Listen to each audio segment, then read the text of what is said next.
এক রাতে একজন যুবক স্বপ্নে দেখল সে একটি অন্ধকার উপত্যকার দিকে যাচ্ছে। চারদিকে আগুনের লেলিহান শিখা, মানুষের আর্তনাদে আকাশ কাঁপছে। মনে হচ্ছিল এ যেন সেই ভয়াবহ স্থানের দৃশ্য যাকে আল্লাহ তাআলা জাহান্নাম বলে সতর্ক করেছেন।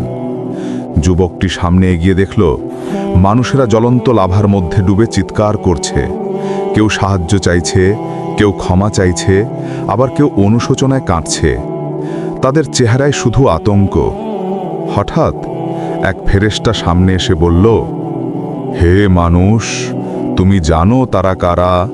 এরা সেই সব মানুষ যারা পৃথিবীতে আল্লাহর অবাধ্য ছিল, পাপকে হেলা মনে করেছিল, অন্যায় করত, লোক ঠকাত, গীবত করত, নামাজ ছাড়ত, হারাম খেত, আর তওবা করত না।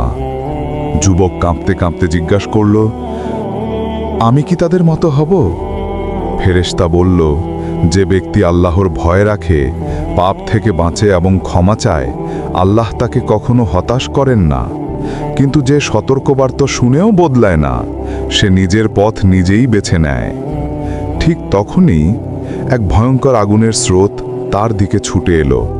যুবক চিৎকার করে উঠে দেখল এটা শুধু একটা সতর্কমূলক স্বপ্ন, কিন্তু তার হৃদয় কেঁপে উঠল। তখনই সে সিদ্ধান্ত নিল, না, আমি আর ভুল পথে হাঁটব না। আমি আল্লাহর কাছে ফিরে যাব, নামাজ পড়ব, গীবত করব না, কারো হক মারব না, আর গুনাহ করে যাব না। গল্পের শিক্ষা: জাহান্নাম কোনো রূপক কাহিনী নয়, বরং আল্লাহর কঠিন সতর্কতা। যে আল্লাহকে ভয় করে সে আল্লাহর রহমত পায়, আর যে বেপরোয়া হয় তার জন্য আছে কঠিন পরিণতি। প্রিয় বন্ধুরা, আজকের ভিডিওটি এ পর্যন্তই। ভালো লাগলে আমাদের এই চ্যানেলটি সাবস্ক্রাইব করে পাশেই থাকবেন। আমরা এই চ্যানেলে প্রতিদিন একটা করে ইসলামিক ভিডিও আপলোড করে থাকি। প্রিয় দর্শক, যদি মনে হয় আমাদের এই কাজটি আপনার কাছে ভালো লাগে, তাহলে অবশ্যই ভিডিওটি শেয়ার করে দেবেন আপনার বন্ধুদের মাঝে এবং ফ্যামিলির মাঝে। আবারও দেখা হবে পরবর্তী ইসলামিক একটা ভিডিও নিয়ে।